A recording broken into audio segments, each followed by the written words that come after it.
All right, friends, welcome to Battletech Oath of Endosteel, episode 3, 3027, part 6, if my math here is correct. Now, just one thing I want to say, it's going to be a long, incredibly rough day for me.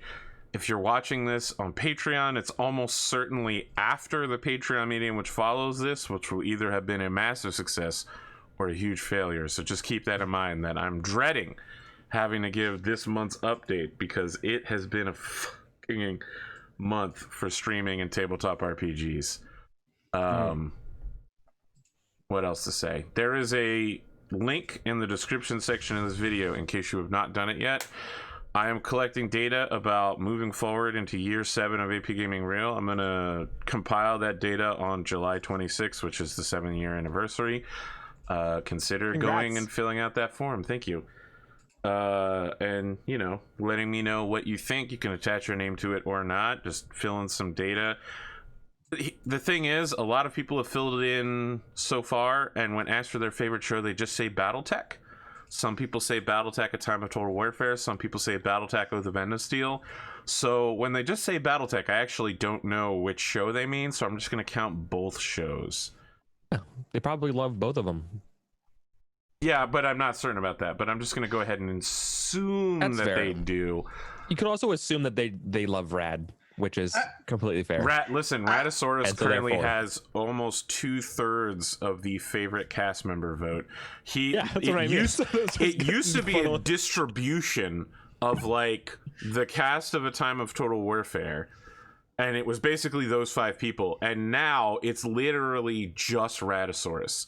Like Cotton and Pondo fell from their glorious rankings down to like nearly the bottom as King Radisaurus rises on rockets of Velociraptor jet fuel. Oh man, Velociraptor jet fuel. That's got to be branded right there. You haven't seen his robot Velociraptor. Listen, when we were doing Cyberpunk games, Velociraptors are amps. He had like transforming robot tanks, and one of them was like a Tyrannosaurus and a Velociraptor. And okay, I understand why people like him. Yeah, he 100% did Beast Wars. Yeah, love it. I mean, he draws all of his mechs, so. Oh, that's awesome. I mean, we have some Radisaurus art around here. I mean, the overlay is Radisaurus art, so that's where we're at. One more thing to note before we get started is that tomorrow begins the fabled cleansing of the APGamingREAL studio. I'm getting 2 layers of coat on my ceiling to help deal with the theoretical knot mold problem and the fact that it hasn't been repainted in a really long time. And then the work on my bathroom is starting. Now, I would love to assume that everything will go perfectly correctly and that the painting will only take a few hours in one day and that the bathroom will only take 3 days of work.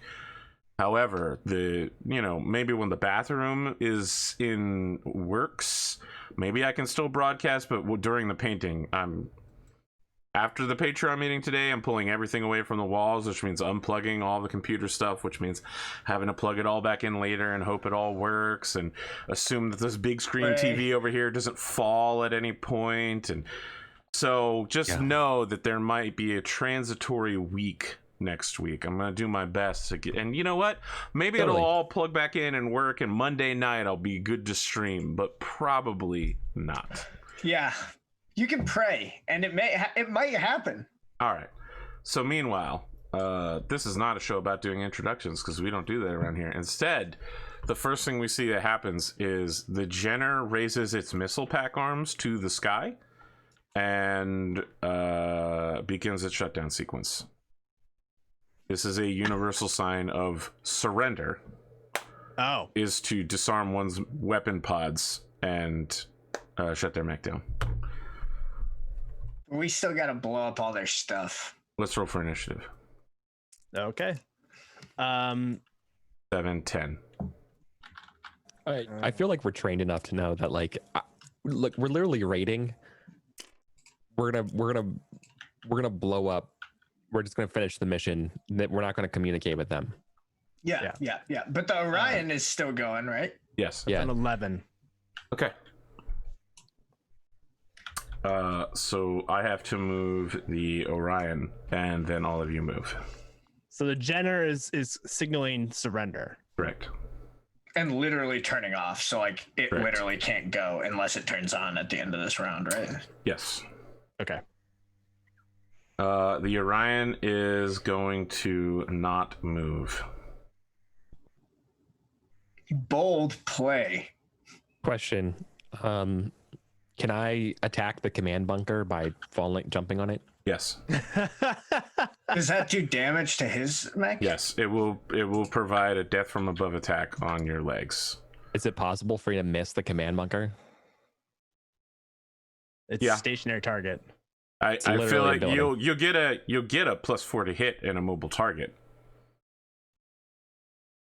Do it. The problem is not whether or not you hit the target. I mean, I'd say it's almost a certainty you're going to hit it. The problem is that you're going to damage your legs in the process. Wait, I have a question. You'll take equivalent damage to your legs as you pile drive yourself through the building. Eric, have you taken damage yet? No, that's why. Then you shouldn't do it because it's a flat amount of XP to repair your mech. So if you had taken any damage, I would say it'd be worth it. But if you have taken no damage, then you should save the XP. And I need to target the VTOL platforms behind it because that's the engine, right? Engines are the engines are not represented on the board. They are simply occupying a square next to, like, the fire starter's right next to an engine block. Right. Oh, and that's what we're supposed to destroy, assume that they've been pulled out from underneath the ship. Yeah. And then, like a mechanics tray underneath a car, it has been pulled slightly out so someone can take a look at it and go, well, it looks like it needs a few kilotons of coolant down in there. That's going to cost you. Yeah.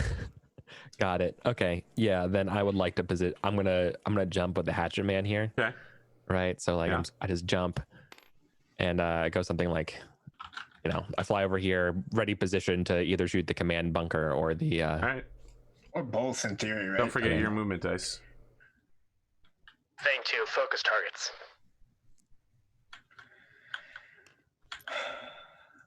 I think that was 4, so yeah, that's right.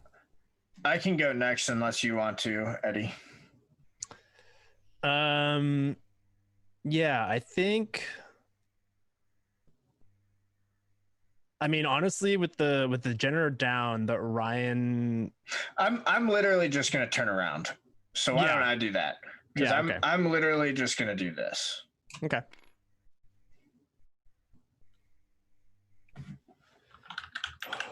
Oh, sorry, I had to jump one more. I actually only jumped 3 when I went in. I meant to jump my maximum. I was recounting my math. Did I shoot last turn? I don't know how I have 15 heat. I guess I must have. I must have built heat last turn. You had a bunch of heat. Build some more heat. Well, at one point I went all the way down, so I must have then shot everything again last turn to go back up. I only shot my large laser last turn, if I recall. Oh, you know what? Actually, but I did move. AP, give me the red die. That actually counts as a run for me because I have -3 move. Wow, wrecked. And this is why you don't move, to cook off a little bit of that heat. I'm not gonna show my back to the guy if he's still going. If we're still fighting, I'm gonna kick him in the head and kill the pilot. Oh, he's a fighting dreamer, Well, he's gonna die very soon then. Oh my. All right. So the Orion's not moving, so it's my turn to move? Correct. Okay. Whoa, what the fuck happened there? Oh. The dropship is probably pushing your... Yeah. Okay, so my thinking is there's engine blocks to the right of this mech, and we're aiming for the planes, correct? To the left of the mech, but yes. The mech is facing this direction. Right now. Right, to the left, yeah. My perspective is currently right, but sure. Yeah, so to the left of the mech and then to the okay, yeah. I'm gonna circle all the targets here so you guys have some understanding of. That'd be helpful, thank you. Goals, cool. All right, so I'm gonna move here, and can I hit with my rear flamer to here? Yep. Okay, cool. Oh, you could go front and rear flamer. Nice. Yeah. And that's only 2 movement walking backwards, correct? Yes. So what is that? A 0. 6 on the die? Yeah, zero movement. Yeah, so okay. so you can do a green 6 just to show.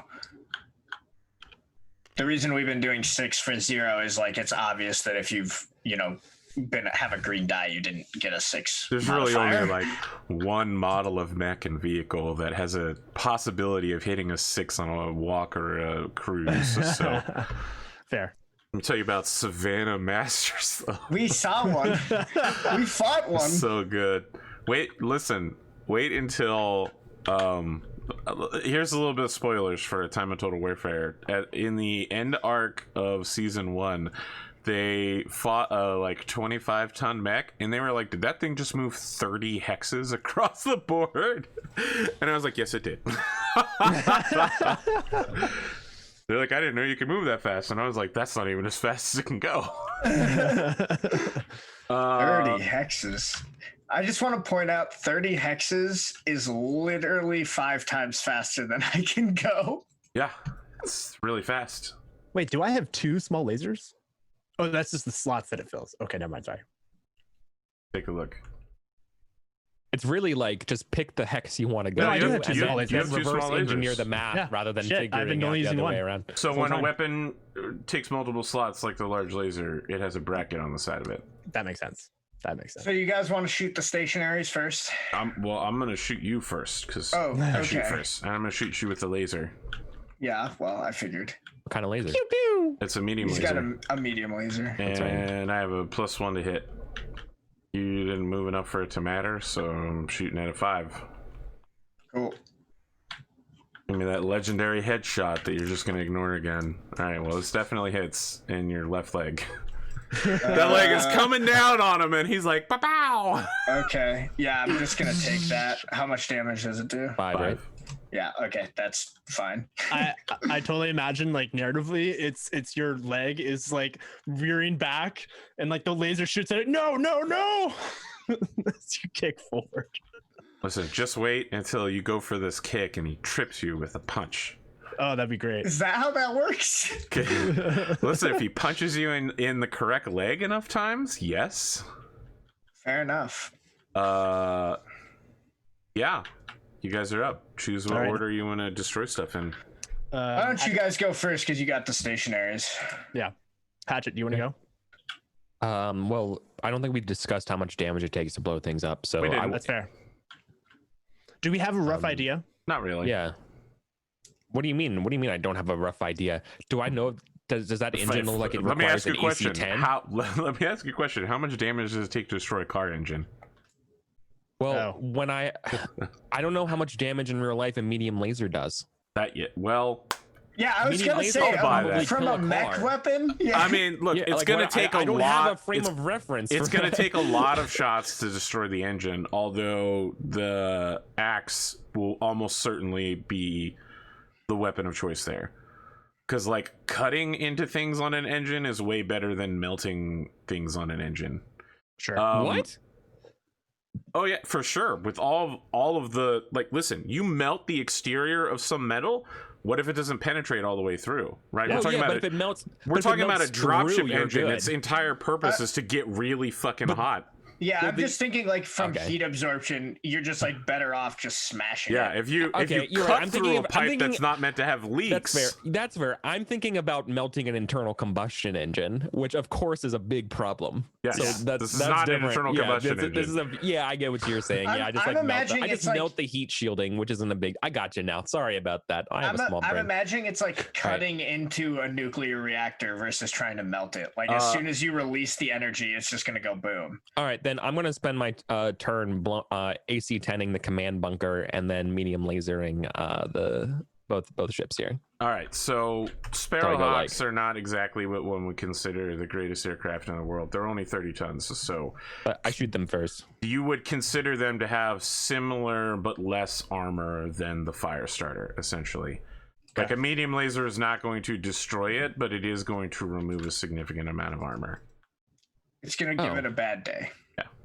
Um, Yeah, okay then. Like 10 or 15 damage on any part of them is going to damage that part, and 20 to 30 damage is going to start chopping parts off. As far as the command bunker and the VTOL pad go, they probably have anywhere between 60 to 120 hit points, depending on how reinforced they are. Okay, so this is what do you think you can blow up a command bunker in one shot? It's meant to have ships land near it, ships that are giant flaming columns of death. Okay, that's okay. I got it now. I got the picture. A VTOL pad, the whole purpose of it is to have something land on it quite heavily. Eric, just think of Rogue Tech. All of like the stationary targets take like 2 or 3 shots. Yeah, exactly. You're not going to be able to destroy. If you could destroy this in 10 seconds, what would be the purpose of the building? All right. Well, I figured that the buildings might not last destroying as long is destroying these objects will only take you like a minute or 2 out of combat. The problem is that is like 6 to 12 turns. Yeah. Right. So. Okay. All right. Well, I'm sorry. Then I'm gonna stop going. Eddie, you go first as I think about it. Can we just assume that you're starting to spread chaotic damage everywhere, and now people are fleeing in your path?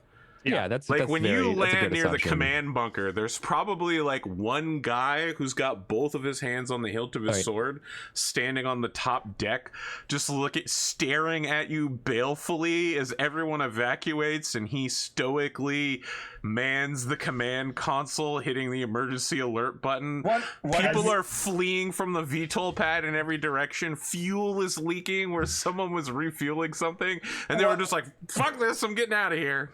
One of the subordinates is like begging the guy to like leave. Is like, "Please, sir, come with me, please."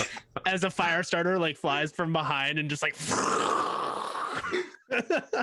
That's what's going on over there. Come on, Doctor, get out of there. Yeah. It is my duty to defend these noble lands with my life. Yes. Firestarter, what do you got? What are you doing? You just flaming everything in your general direction? Well, so I've got rear. I mean, I'm doing so like intelligently. I think I'm doing. Okay. First question: are you setting your flames on damage or heat mode? I imagine that. Does heat even do anything to these? I mean, you could conceivably overheat the Sparrowhawks until they explode. That'd probably take a long time. Yes, it would, and they don't have any ammunition, so you don't have to worry about that. Oh, okay. And the engine too, like it's built to a flamethrower in heat mode on an engine is not, and you're never going to do anything. Yeah. Its entire purpose is to shoot giant columns of flame out its butt. Yeah. Yeah, exactly.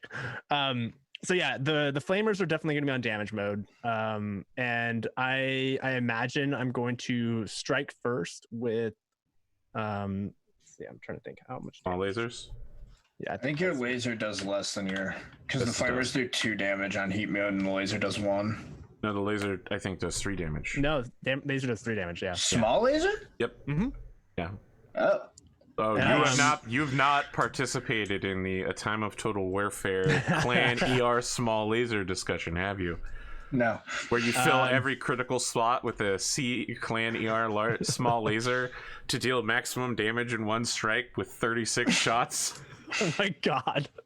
There are some who say it's the highest damage possible. There are others who go, that's a lot of misses. Well, yeah, I mean, because it's like you got there's still others who would say a Gauss rifle from long range will take care of that problem. Yeah. Yeah, so I think what I would be doing is focusing on the ships with my flamer. Sure. You can hit one of them with a flamer. You can't just. Oh, right, because it's not a splash damage kind of thing. It's a directed stream. Right. Right. It's only ever 1 hex, but if there's like infantry, which is multiple in 1 hex, then you can. That's like 4d6 infantrymen dead. Listen, you're laughing, but that was Rad's best time of his life. Was the one time he got to engage infantry with machine guns and flamethrowers. He was like, "This is the greatest." we're wiping out these infantry left and right. Okay, well, let's see. I'm wondering if it might be worth it to actually. We're going around in circles on this. Yeah, we got to start making some decisions.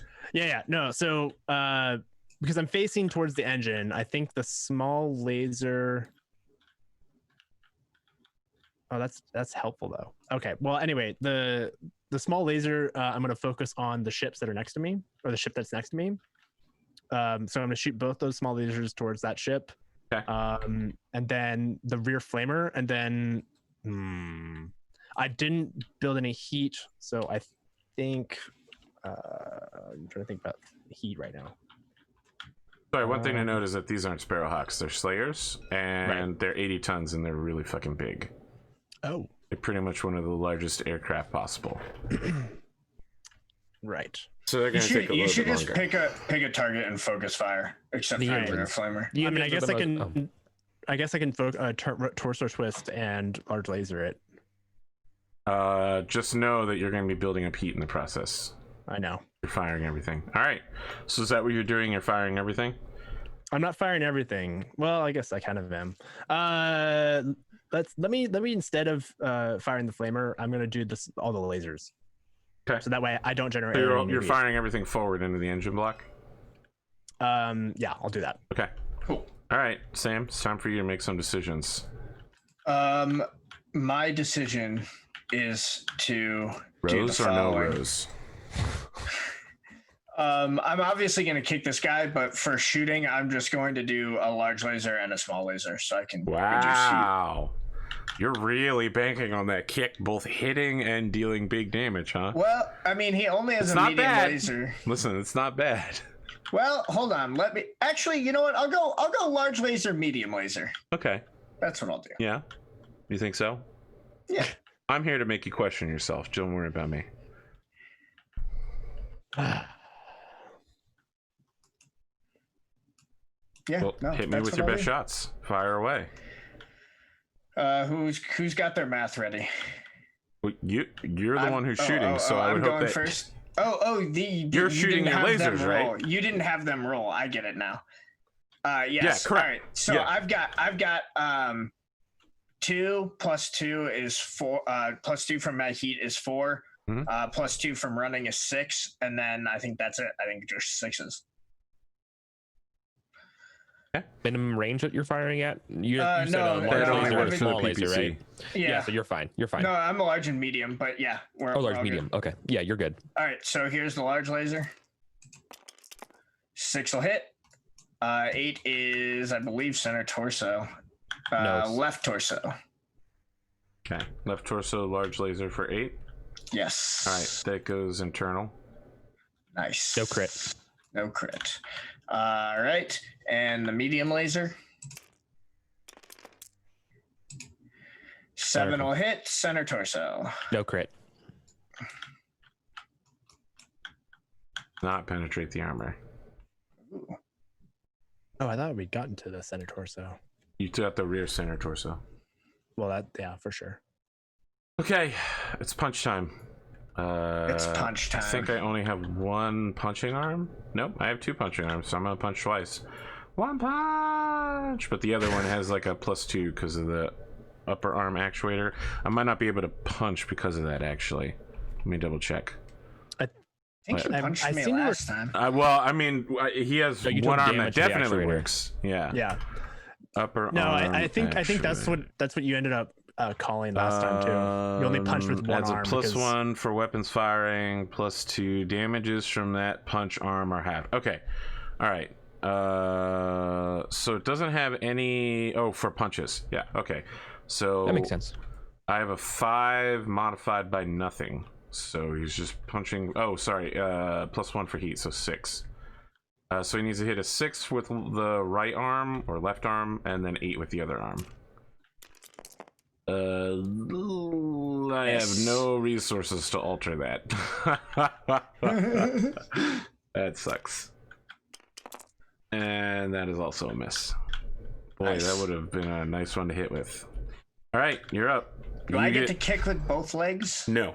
Only if you have melee master, which lets you take a second kick attack. You can either punch twice or kick once.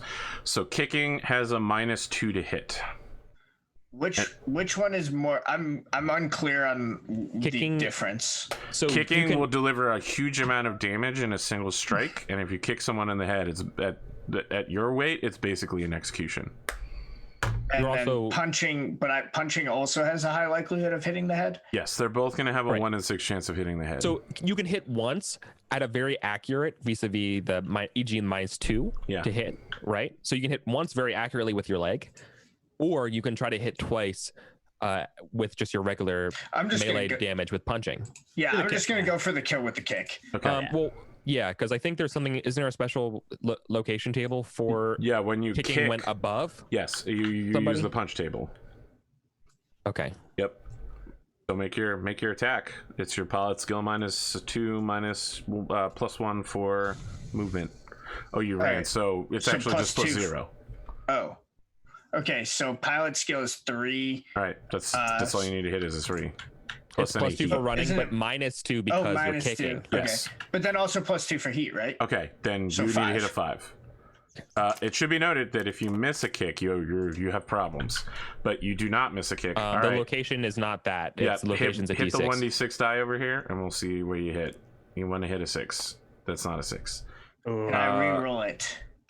You can. You have edge and you have plot points. I would like to use edge to reroll, not the plot point. All right. This will leave me with 2 edge left. That's the same location. I got the same location. No guy. All right. This left torso, let's talk about critical, is a no. What is the weight of your mech? Can I also reroll the critical? Yes.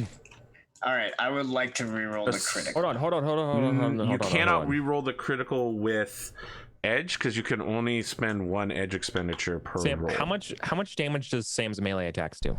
Or I should say, Fang. The question is how much does the mech weigh? Fang 3s. The mech weighs 75 tons. Okay, so kick deals 1 damage for every 5, so that's what, like 25? No. Right? It's like 15. No, that's right? wrong. Yeah, that's wrong. 15 sounds right. It's yes, 15. 50 plus 25 is 75. Yep.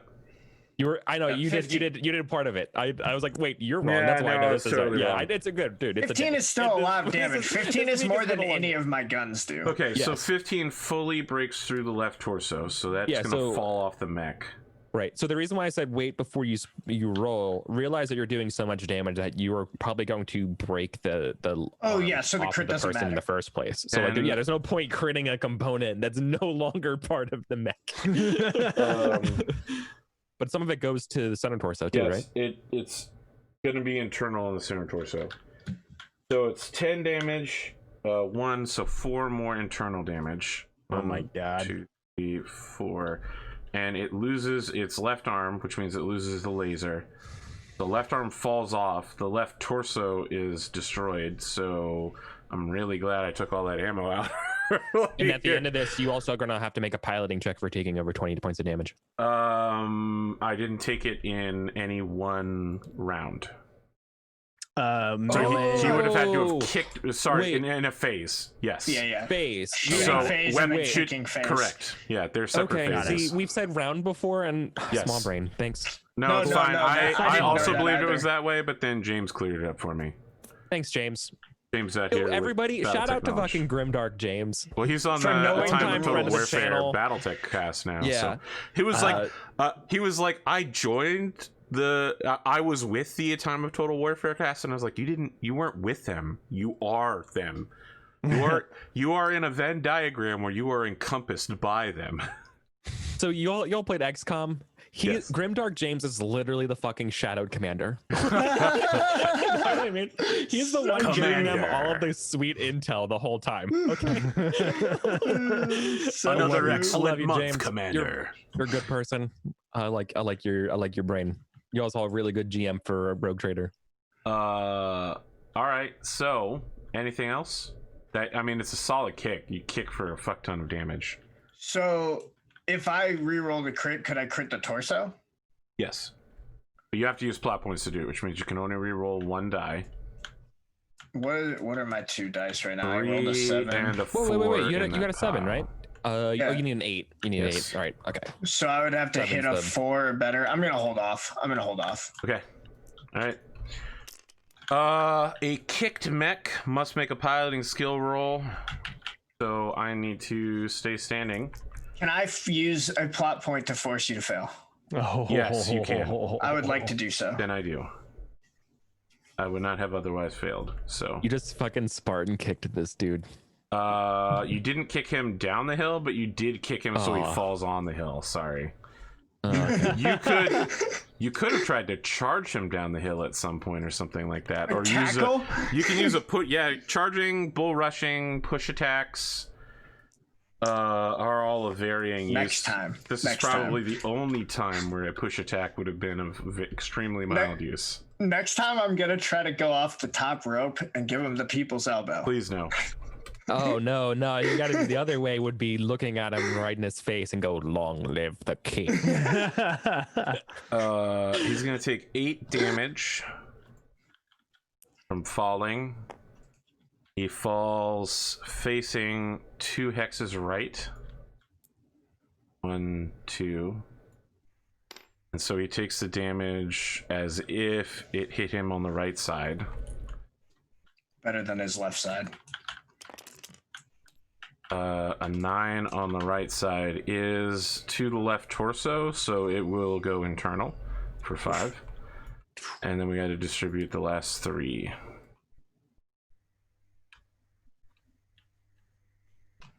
Which is also a right side hit.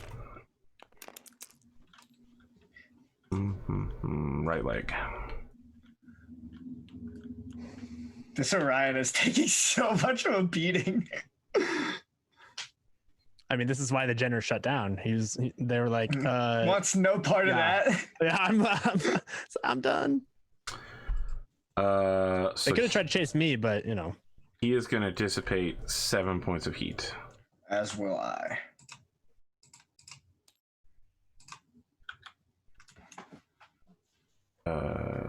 I stayed heat neutral. Imagine being heat neutral. There are a lot of Innister mechs that are heat neutral. That's why they introduced Clan Tech, where everything is heat over. They're like, you could build 68 points of heat, but you only dissipate 40. Good luck deciding what your weapon mix is from round to round. That's pretty close to what I have right now with this Black Knight. I Trust, have 39 weapon heat and dissipate 20. No. Well, for one thing, the Black Knight is famous for that, but wait until you get one of the Clan Tech Black Knights that Comstar runs later, the Clan Buster Black Knights. They're literally like, we build a bazillion heat. You have to pick which weapons to fire. All right, so at the end of the round, bless your soul, and at the beginning of the next round, he is going to raise his remaining arm up in a gesture of surrender and begin shutdown procedure for his mech as well. Cool. All right. However, in the process, you notice that his mech isn't shutting down. You notice that it is heating up, and he pops his cockpit and begins running away. Shoot him with a small laser. No, it's gonna blow up. Yes, it is exactly. gonna Blow up. Shoot and run. We'll rush it off the. No. I need to run. Are you kidding me? It's not. It will not explode with enough damage to hurt you. Okay. You pick up So the, I'm okay. I'm okay. Yes, I'm not going to stack pull you yet, although it is funny. I think in this case he's trying to, or the pilot, whoever they are, is trying to prevent us from being. I mean, he's scuttling the mech. Yeah, so. he's trying to prevent us from taking the mech, is essentially. I'm not gonna. I mean, Lachlan wouldn't kill the pilot. That's not his way, right? Sure. Yeah. Okay. You choose. Anybody else want to do anything with the Jenner, with the Orion, with the pilot? Otherwise, you will, within a few minutes, be capable of taking this location out. Yeah, I think we're doing that. Yeah, the only other thing I want to do is we've talked about, like, Lachlan is definitely an arrogant and cocky asshole, but he's like, you know, respects his competitors. So I think he would like do like a little salute at the guy as he's running away. Yeah, little mech salute, like nothing formal, but just a little like, all right, I see you. Good fighting. Right. Okay. This one could have gone your way. Yeah, this is something that I wanted to point out, is that like our order, like when I hear raiding, we're not going to try to rub it in on these people. We're basically literally going comms dark, just shooting, killing as much as we can. But we're obviously not going to like be ruthless about it and kill pilots or anything like that, but we are not necessarily. It all depends on our morality. We're just doing our job. But the question here is that, and I think you answered it so well, Sam, right there, was it was going to be like, now that we kind of won the day, though, do we rub it in? Like, is there a chance someone here like would break that sort of like procedure of stealth that would maybe give someone, I don't know, a clue as to who we are? I think our group, you know what I mean? I think our group maybe not, just like in terms of morality. Not. Outside of what Lachlan did, right? Like, it's like maybe someone clever would be like, "Oh, this guy's probably a noble of some stripe." People, because of the footage, the satellite if they footage were mercenaries, of our mechs, they would have killed us all, kind of thing. Like the satellite footage of our mechs will probably give us away anyways at some point. But like the fact is that we're all wearing like, you know, all our mechs have been painted black, you know, with like night camo. You know, we are straight up. We're not representing who we are. We're Endosteel Team 6 right now, you know. Like we're we're just doing this, right? And over the comms you hear, bring down the Fang. And so I'm going to the engines first, right, and just making sure the engines are down, because I feel like that's the biggest target. But then we're gonna make short work of the place before heading out. It's like every so often it'll kind of be alternating between laser fire and then flames just kind of blasting out from the Stata. Let's talk about experience points. All of you are going to get a base 3 points because you have 2 unused plot points, you survived the mission, and objective destroyed. Okay. All right, so in regards to experience, Eric, I believe you killed or crippled both Jenners. I did not cripple the other. I did not cripple this Crab Jenner. And a Jenner. I crippled a crab and I crippled a Jenner. Right, but I thought you shot both Jenners. Right, the other Jenner has shut down as a result of the damage that you did to it. Oh yes, I have shot. Yes, okay. Sorry, I shot 3 people so far this game. Yes, you get 2 experience for 1 for each Jenner, and then in regards to the crab, you get another point of experience. Nice. So you're going to get 6 total. Nice, thank you. The rest of you are going to, let's see, Sam, you're getting split XP for the crab because you shot the crab. Yep. So you get 3 to start with, 4 for the crab, and then 5 for the Orion. Awesome. Because you shared the Orion kill with another player. What would normally be 3 gets reduced to 1. In the same regard, the Jenner gets, the Firestarter also gets 3 plus 4 for the Orion. Nice. So I understand. I got 7 total XP. What? No, 4 total. No, 4 total. 3 plus 1 for the Jenner. Yeah. And I got 5 total because I shot the crab and the Orion. You only shot the Orion, right? So, in player resources, we should have your fame. The trade-off is I have to spend 3 to repair my mech claws. You only have to spend 1, so you end up with more. It's metal progress and fame. Mine's been updated. Okay, so Eric, you're going to get 1 light mech destroyed. 2 light mechs destroyed, actually. I'm going to count the second Jenner as yours. And you also get 1 point for the crab. Who killed the crab pilot with the cockpit shot? Eric. That was okay. me, You're also going to get 3 points just for that.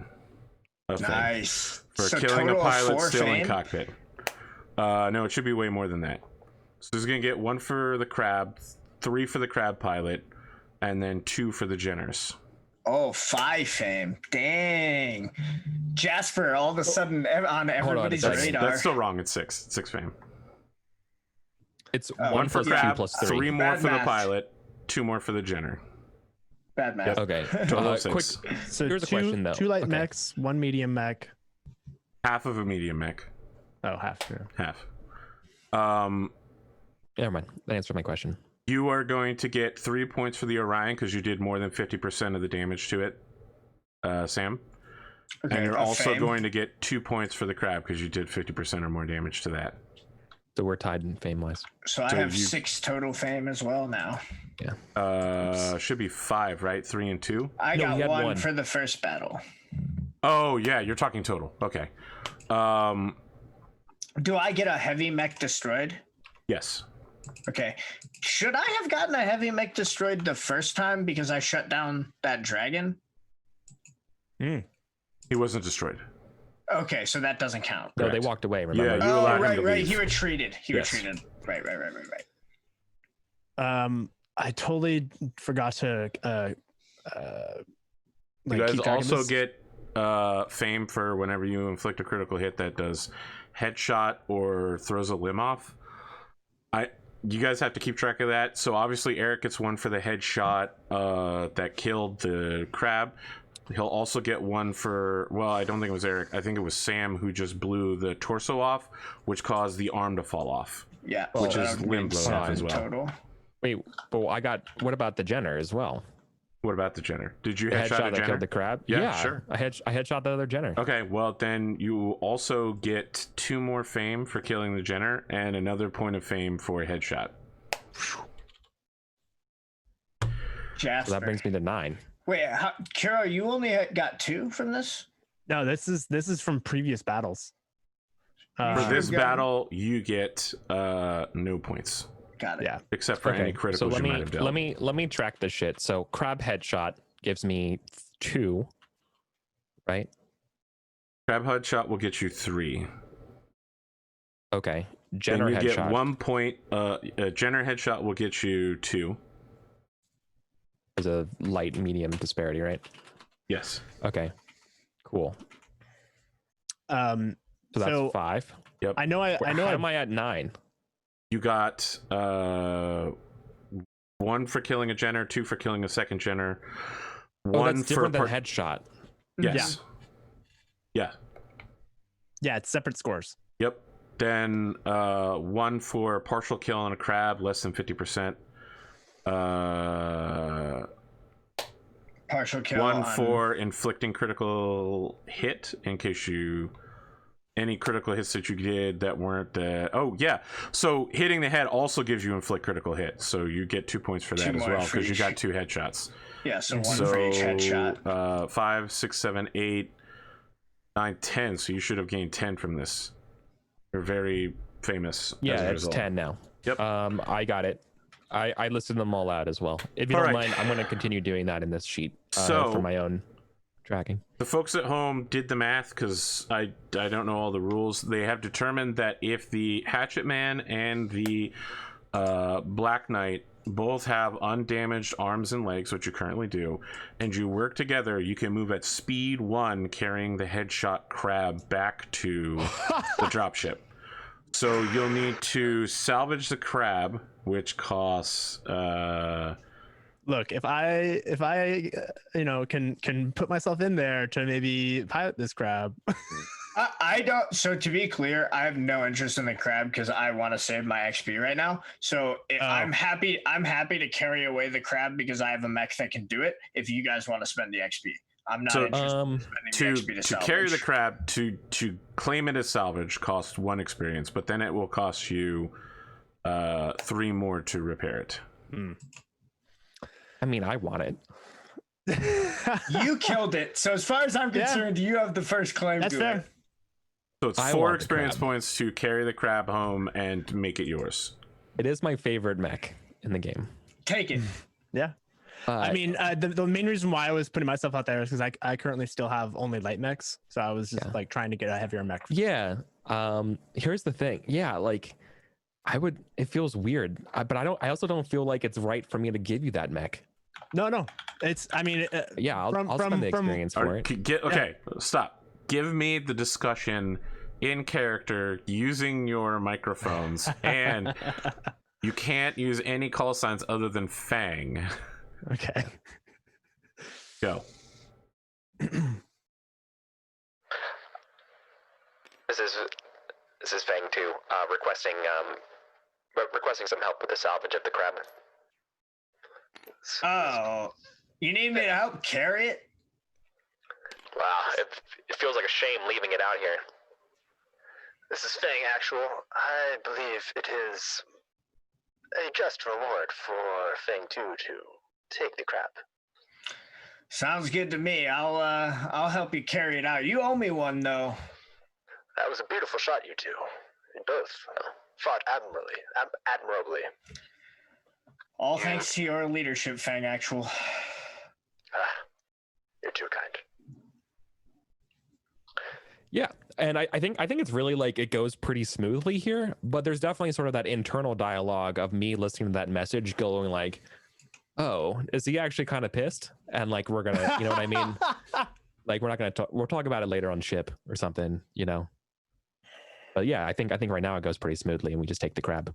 All right, so your ability to get back home takes a heck of a lot longer than it took to get out here. Sure. As you are returning, the two of you have your arms and legs. You're basically sidestepping constantly while we're walking like crabs. Yes, you are walking like. I didn't want to say it, but well, listen, I've been writing the scene for 2 weeks, so the fire starter is the only mech available to do anything, and so when all of you get an air raid warning indicating that something is approaching you at high speed. You're looking around in the darkness of the night, Kuro, when out of nowhere, the approaching aircraft is descending. What do you want to do?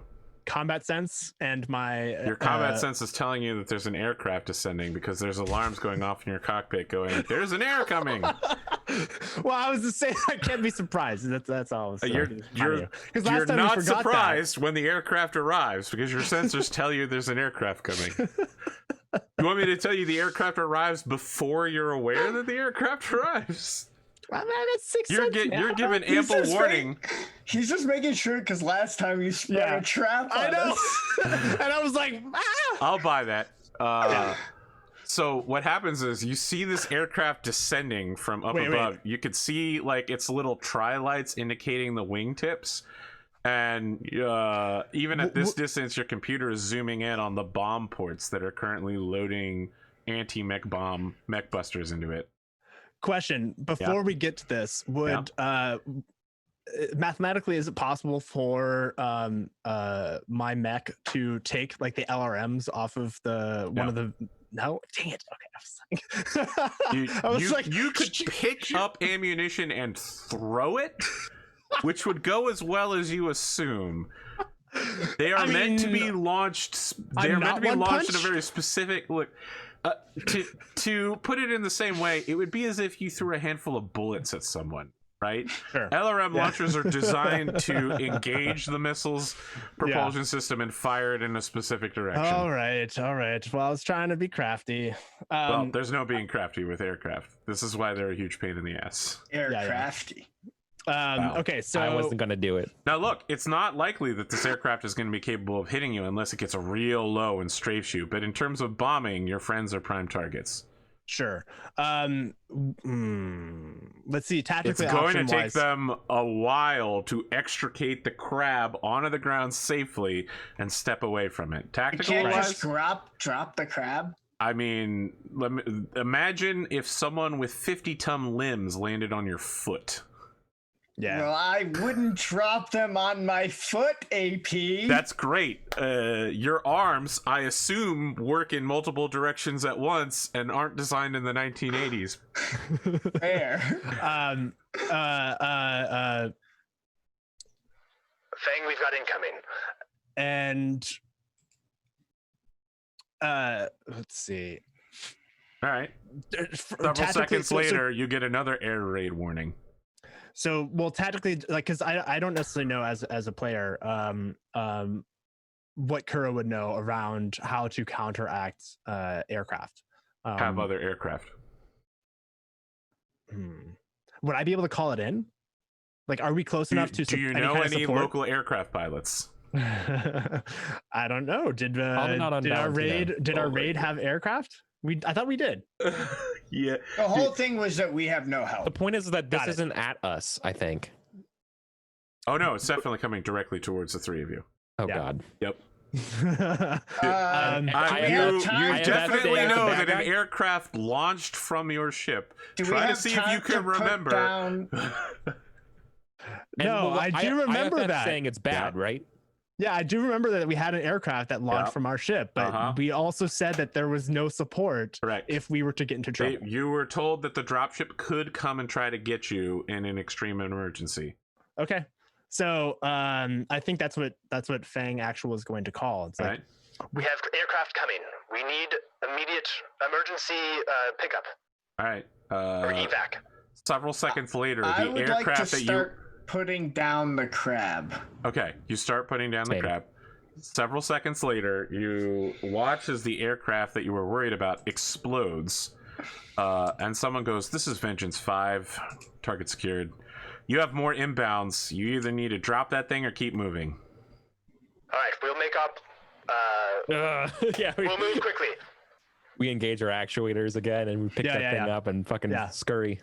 I want to be really clear. You haven't even actually started dropping it yet.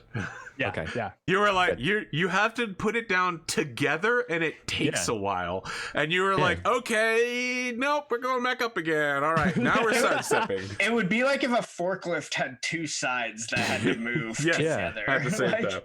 Yeah, well, good part. All right. Okay. And I think it's Fang Actual. Thank you, Vengeance. We're on our way. Okay, so let me just roll some dice here real quick. And a point of order, the XP spent for salvage is 3, right? It's 1 XP to get it and then 2 to get it out, or is that to repair it? It's 1 XP to claim it and then 3 to repair the mech. Right. Okay, so I'm going to be... Thank you. Oh, I'm sorry. You don't need it. Sorry, now, no. You were actually right. It's not destroyed. It only needs to replace the head, so it is only 2. So it's 1 and 2. So it's 3 total. Gotcha. All right. So all of your sensors are going off, indicating that several more aircraft have arrived. And at one point, it looks like there is a 3 versus 1 air battle happening. Yes. I have an idea. You can't let me have this cutscene, huh? You guys have interrupted it several times. What do you got?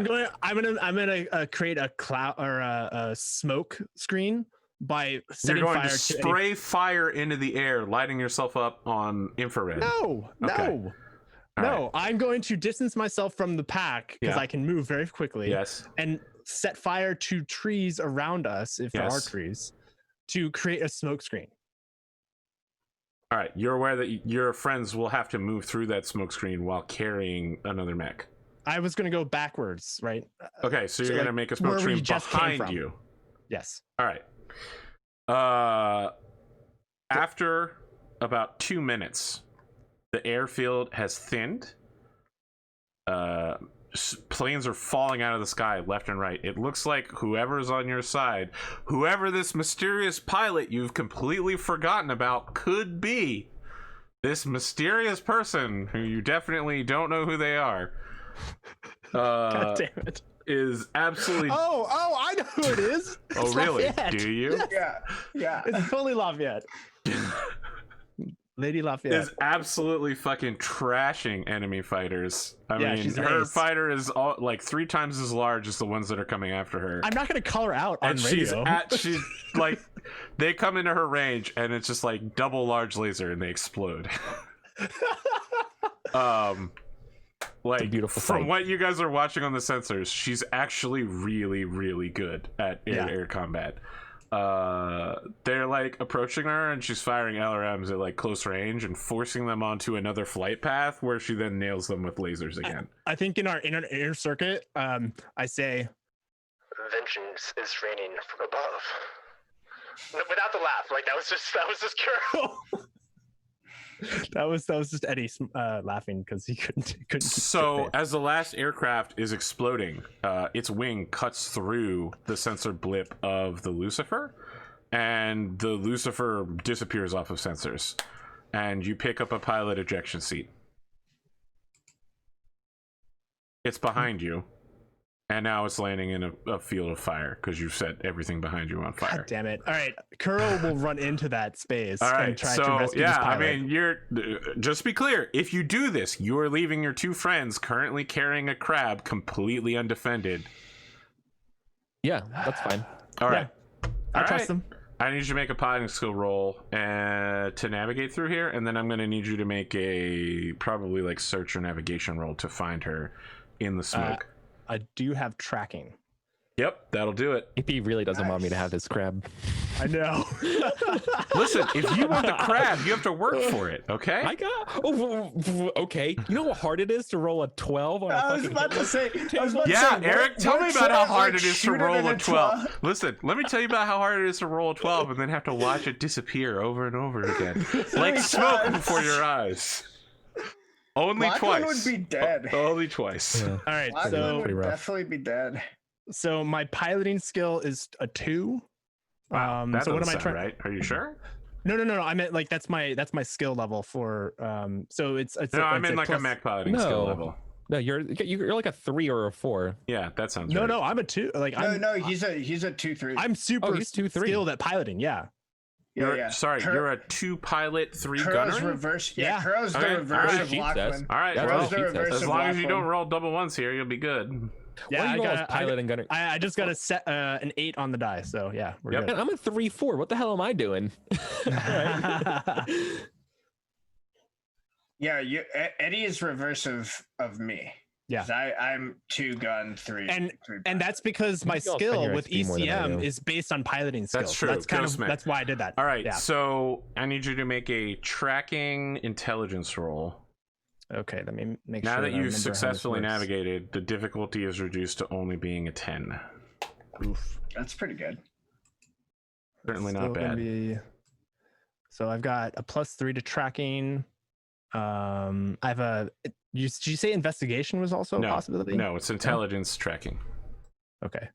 Listen, if you want to stop and Sherlock Holmes the area, that's one thing, but you're not going to be able to find her using that. You will be Alright. able to interrogate some squirrels with With a +3, Oh. you have a pretty good chance of hitting a flaming 10. squirrels that are currently on fire. All right. So let's see, and then I also have edge and other stuff. Okay, you're so that's good. +3. That's an 11. All right. So you managed to find her passed out in the middle of a copse of trees and scoop her up and get her into the back end of your cockpit as you retreat back to the dropship. So rumble seat. all of you are inside the dropship. They are winching the crab into the final mech spot. And you can see that the special forces guys who came with you are gone now. You remember they were leaving to put bombs and satchel charges on a bunch of stuff. And the dragon is secure. It looks like it took almost no battle damage. Wow. You were also -1 Lucifer. So you're getting... Lucifer's the ship. No, it's the airship. Lucifer's the fighter Right, craft. it's aircraft. Fighter. Yeah. So Right, because it got shut down. you Okay. all are getting a live feed from the bridge of the dropship that's being piped through so that everyone knows what's happening. And we can hear the captain going, "We're under attack!" And then, like, you hear a clicky-clacky noise, and then dropships start exploding all around you. Like, not the whole dropship, but, like, a strut of a spherical dropship will break, and the ship just starts to roll. The command tower is exploding, like things are exploding all over the place, and they're like, we're requesting emergency takeoff procedures immediately. And you can hear someone on the other side just be like, the airfield is not clear, you're not currently authorized to take off. And the captain is giving a very real panic, like, there's explosions everywhere, we could be in very serious danger. And then, like, you hear somebody hit the mute button, and then they're like, whisper, whisper, whisper. And then they're like, we're showing you a live feed, and you can hear the sound of the dragon's distinctive wah, wah, of a mech approaching, and he goes, there's a dragon, it must be stolen, it's approaching our dropship, can't you help us? And you hear someone go, this is Internal Security Force Agent Lilot. I am authorizing your immediate takeoff. Remain in orbit near the interstellar expedition. We will deal with you later. And like everyone on the ship is cheering as you guys are getting out of your cockpit. The bay doors are closing. Your absolutely fake bullshit has paid off in every way as the ship begins taking off.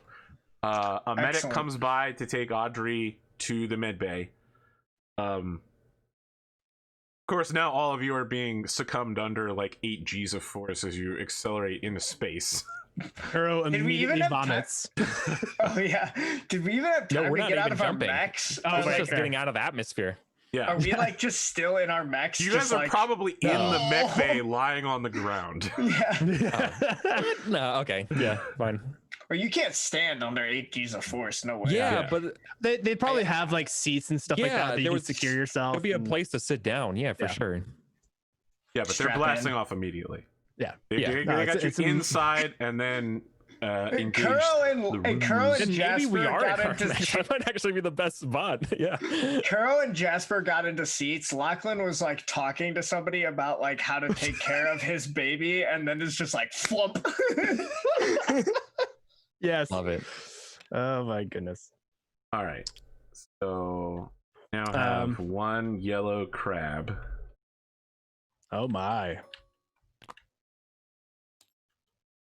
As you get into orbit, the final part of this ruse takes place. There is a jump ship that ostensibly has been part of interstellar expeditions that was bought and paid for by the Baron. I'm totally blanking on his name right now.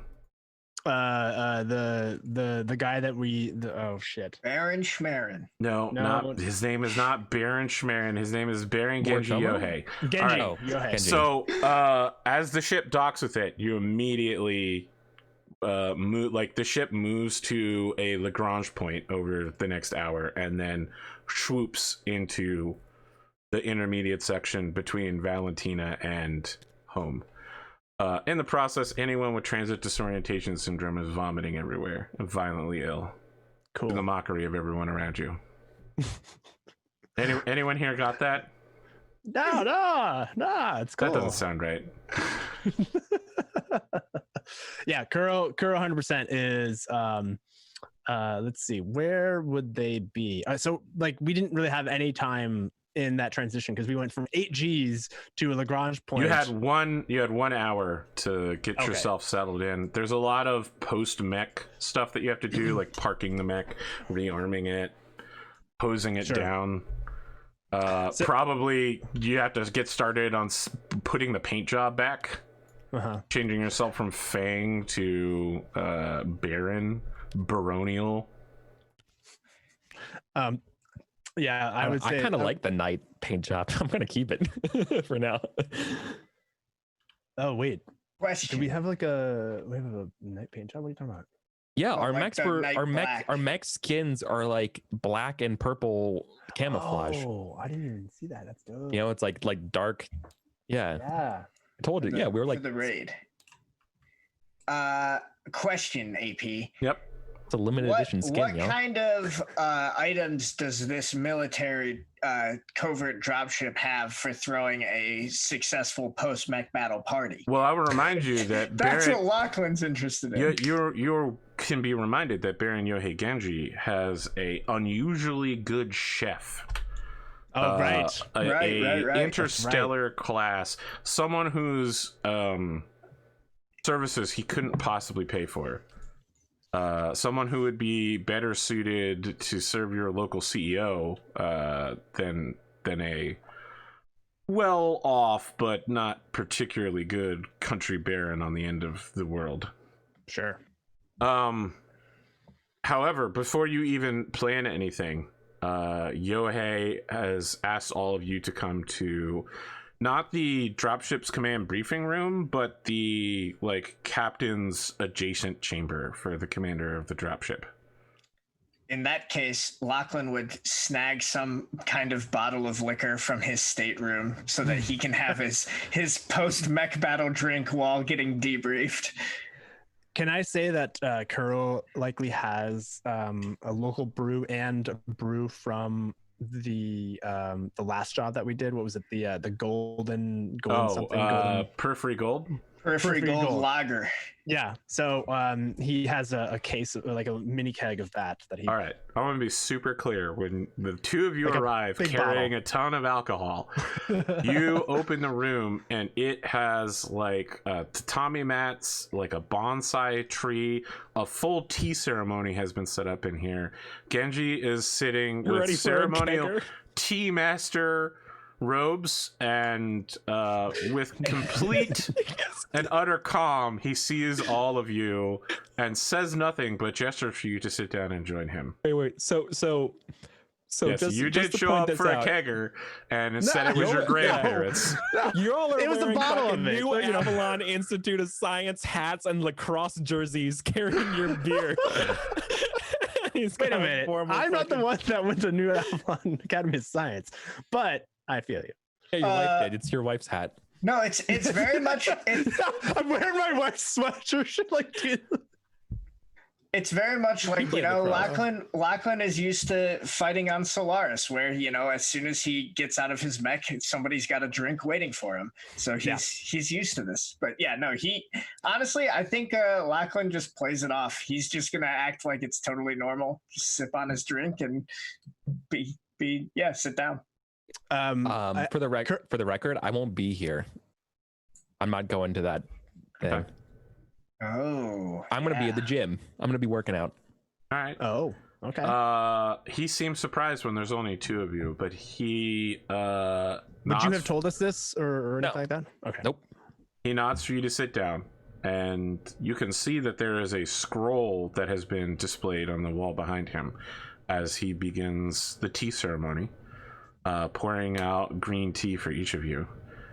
And as he's sitting there in like 3 layers of kimono, sipping quietly from his tea, he says,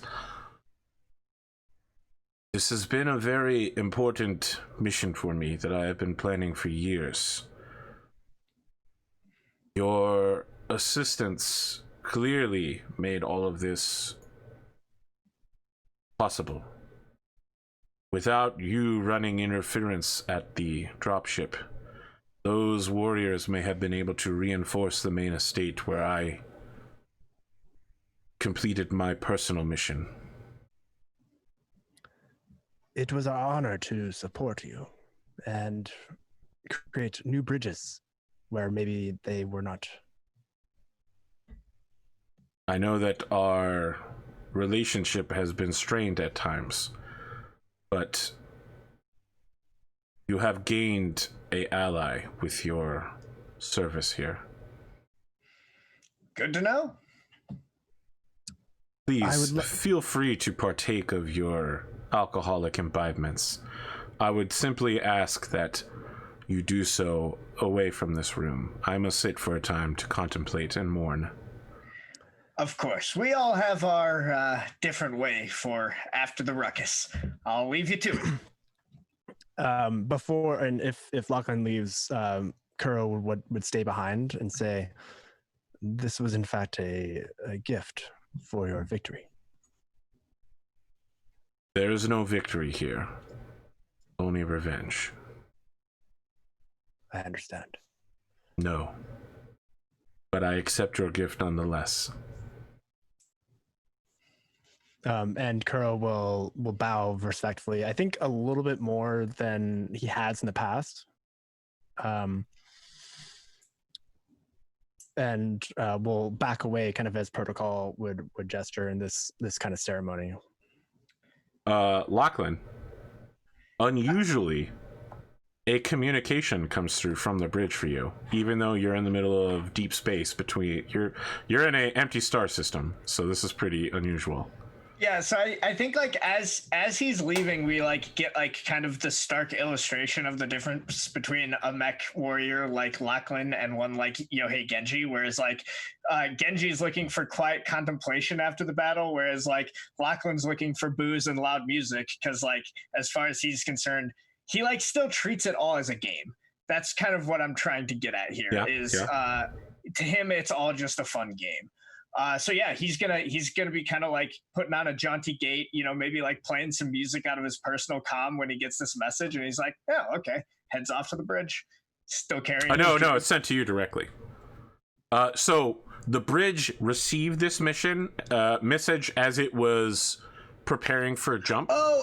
And they've only just now processed it. I thought you were saying a message for me was at the bridge. No, the bridge has finally finished decoding this message. Yeah. So yeah, it took them a couple minutes. He'll like probably just duck into his room then to take it. Okay. All right. So I assume that you're in party clothes, like I don't know, like shorts and a t-shirt. Well, party clothes for Lachlan is you're Jack Sparrowing around with your alcohol. but party clothes for Lachlan is a tuxedo. All right. So what? Not no. on the ship, but he's wearing nice looks clothes. like he's the third fucking singer of LMFAO. Okay.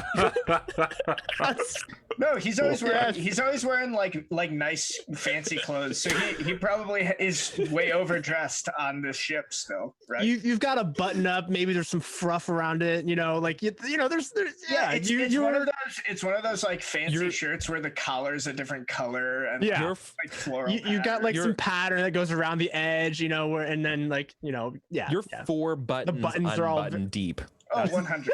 That's how deep you're going. You got some tufts of like hair going out your chest hair. Yeah. Anyway. All right. We've set the scene. So the video appears to be coming from like a guardhouse overlooking an estate that's currently on fire. And when I say estate, I'm talking like an estate the size of your personal estate. Like outer wall, multiple buildings, a mansion in the middle of it. All of it is on fire. It would be hard for an actress to play the part of the person that is currently sending you this message. They could not reach the level of perfection in a movie that reality has achieved here. This is Haru Takao Moritomo. She's wearing like a kimono that's half fallen off in her hurry to get out here. Her face is covered in a little bit of ash and soot, but otherwise her natural pale color shines through. The sheer rage in her eyes and face show through as she says, "A black knight raiding my family estates with a dragon? You think I do not know who this is? Lachlan McDougal. I come to your world in peace, and you burn mine to the ground. You have killed my aunt, and you have tried to kill my cousin. This will not stand. The Moritomo family will burn you and your whole family to the ground. There is nothing but vengeance left between us. Whatever peace and harmony the coordinator might have offered you has been withdrawn." Whoops. Yeah, you didn't realize it's the same family, dude? Yeah. Oh, no, this is why Kuro was against it. No. Lachlan knew that that he was going to be pissing them off, but he was hoping that it wouldn't get tracked down and blamed on him so quickly. Yeah, we need to start buying burner mechs that we leave there. Yeah, exactly. Should have brought the Atlas. I mean, but to be clear, like I think so. Like that whoops was more like Sam. Like as far as Lachlan's concerned, like this is turnabout's fair play. Like she says she came to our planet in peace. She came a month after they landed mechs and tried to kill me in a duel. So like, yeah, okay. I know that I'm still blood marked by your family, and if I had run into your aunt, she would probably as soon stick a knife in me as say hi to me. So,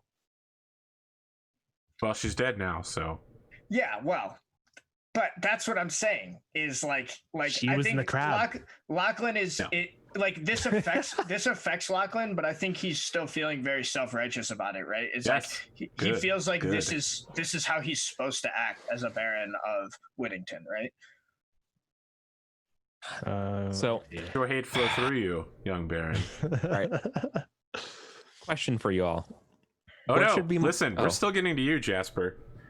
Okay. All right. So for some reason, I assume that at some point you're doing reps. No, I actually am not. No? I basically trashed the gym because I'm really angry. Okay. So right in the middle of you trashing the gym, the door opens, and with a towel, gym clothes, and a water bottle, Audrey Lafayette walks in, sees you trashing the gym, immediately turns and moves to leave unless you say anything. Nope. Fuck, I don't care. Amazing. I'm super angry. She's wearing juicy shorts, which is all you catch before she leaves. No, okay. I literally decent don't image wanna see after. I don't want to see a single human being right now. Yeah. So like, I don't even care. It doesn't even register to me. Like, after you've expended your rage, I've done thousands of dollars of damages to this gym for sure. Yeah, after you've expended your rage, like a guy in Then I just full go to my SWAT room, armor with a cattle prod stops you from leaving, and he's like, "Now look, son, I understand Mechwarriors got to do what they got to do, but I need you to come with me. We're just stay calm. Don't make any quick moves. Whatever, dude. Yeah, I'm just like, whatever. Like, I'm not gonna fight this guy. I'm like, whatever, man. Like, I'm exhausted at this point, right? I'm the like, captain just wants to speak with you briefly. Yeah, I know I'm gonna get reprimanded. I'm gonna have to pay for this shit, but like, whatever, man. It's fine. I'm fine with it. Yeah, I'm a noble. You can't do anything to me. No, I mean, I'm not that impunitive. It's just I'm more like angry and also like kind of rock starry. Yeah, I guess it's kind of the same. Yeah, it's a little bit of that. I mean, look, you get a 15 minute sit down with the captain about like, everything that's happening. I just think I kept thinking about my character, and I think my character is really angry. Yeah, no, it makes sense. And like, this is and like I will like trash shit, and like this is what I do to blow off steam. I like what I like about that is it's interesting to see the characters like blatant noble privilege come out in different ways, right? Especially because all of them do it in very different ways. Like Lachlan has his way, and then Jasper and Kuro, it's both much more subtle than Lachlan, but it definitely is still there, bubbling under the surface. So yeah, like, like clearly I've been crying, like my eyes are super red, and like I've just been throwing this shit. And so like when the guy comes there, I'm like, yeah, whatever, man, sure, fucking let's go, and I just like let him lead the way. And it takes me to the captain. The captain just dresses you down for about 15 minutes about, disrupting dropship operations, and this is their home, not your home. Yeah, just whatever. Just I'll pay for it. You're a guest here. Yeah, I mean, he's just like, no, your benefactor will pay for it. Look, son, you need to talk about it. It seems like you have some deep-seated emotions. We have a counselor on board if you'd like to talk to them, but I've always found that men are just good talking to men about man problems. But with all due respect, Captain, go fuck yourself. Okay, well, permission to be dismissed. I'm not your father, and I'm not your employer. You can. Yeah, you're not my fucking dad, and like I'm just waiting for him to be able to dismiss me. I mean, he just gestures for you to go to the door. Then I fucking leave. Yeah. He calls the principal immediately afterwards. You can hear him as he's leaving. He's calling Yohei. I mean, like, what the fuck is up with this guy? Yeah, exactly. Well, you are left alone. You are conspicuously left alone for the rest of the journey. Yeah. No dropship crew will interact with you, and when they see you, they move away from you. That's totally fair. I barely leave my room. I probably don't even talk to you all for most of it. I mean, it's like a month or so, right? Yeah. No, it's only 1 week. So. You get home in a week. It's a week. Oh, if it's a week, absolutely not. I'm pretty much only in my room eating like junk food, and watching Immortal Warrior and yeah, exactly, and just watching TV shows. I feel like one of you would probably want to do a welfare check on me. Yeah, like Kuro would definitely. I'm just going through shit, man. Just leave me alone. Like, unless somebody wants to try to like break through and give me like a heart to heart, kind of like what Kuro did that one time, I don't really think I would be interested in talking to any of you. I think at most, you know what I mean? Lachlan would try a few times to like, basically, to be clear, like at this point, the mission's over. Lachlan's just treating this like fucking spring break. He's going to try to get anyone who can, like, will to like drink with him, whether that's like the crew or whoever. But so he'll probably listen, if you're looking for people to get drunk with, dropship crews are prime real estate. Yeah, absolutely. But yeah, so he'll probably try to like drag Jasper out to like get drinks a couple times, but beyond that, like he's not gonna you try like twice and then just to not and that's just like I'm just not gonna I imagine it's like you're outside the door and you're like, oh come on, Jasper, you gotta let it out sometimes. Fuck off. Yeah, leave me alone. And internally though, like I don't feel like being like this weird mysterious thing, is that like honestly I think he feels really guilty because he did really well and he feels like he's his brother, who's dead, and it really fucking is messing him up right now. I see. Right, like it's kind of like the more success he's gonna get, the more he's gonna get fucking tilted. Yeah. So let's take this sideways. I want to. Yeah. So like, I want you all to know that, so then you can plan a way to like intervene. No, fair. I mean, I think Kuro would be maybe one of the ones that's most in tune with this. Kuro. No, we're gonna talk about your baggage right for now. what it's I know. I really don't think right now is the time to intervene. Right. To That's throw what I was this about out to there. To throw this out there. That's something like I think over Christmas you talk. Lachlan's methodology to helping with this is going to probably be to push Jasper towards the cliff as fast as possible, because as far as Lachlan's concerned, it's all going to blow up at some point. So you better to make it blow up now, and then we'll deal with it, or then it coming out later. Oh dear. All right. So to AP's point, there's a I think we have room. you in your bunk. All of the lights are off except for like a night light, and you're staring at the ground. And we dream sequence back to the past, where you have woken up in the middle of the night and are leaving, and Jana is there asking you, where are you going? And what's your reply? What is your action? I look her straight in the eyes, and if she'll allow it, I'll try to take her hand. Yeah. She'll put up with your bullshit until you tell her what's going on. Just know that there's a general simmering rage of you leaving in the middle of the night, once again, unannounced. Jana, my lance has been called to aid an off-world mission. And while I was against it, I won't leave my lance mates to fend for themselves. I'm worried about what is happening here on Whittington. And when I return, if you wish me to, I will resign from the investigation, so I am no longer distracted, as I have been of the past, and I can focus on our family's future. I want to make this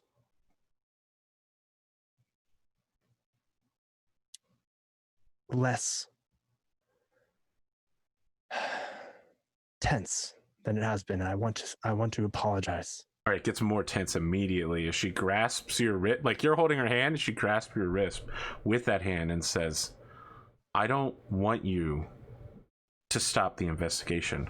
I want you to want to stop the investigation. Where are you going? For some reason, I don't think you're leaving on a scheduled peaceful research mission when you're leaving in the middle of the night with a mech. Unannounced. Or can you not tell me that either? It is not a peaceful mission. I cannot tell you where we're going.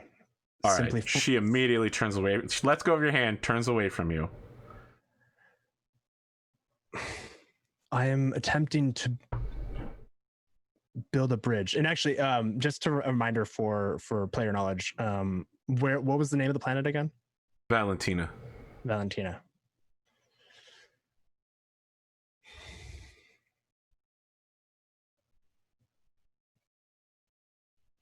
We're going to Valentina.